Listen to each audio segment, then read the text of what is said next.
លៀងធ្លាសរំដំក្នុងចិនខ្ញុំមិនដឹងទួញយំរឿងអ្វី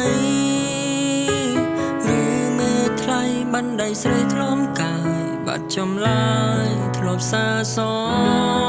ងស្នេហ៍បែបឡែមបានត្រឹមសំបងក្រៅក្នុងចិនពើចំរើជ្រៅដូចភ្លៀងជួនរាំងជួនភ្លៀងមិនទៀងទាន់ឡើយអានហើយមិន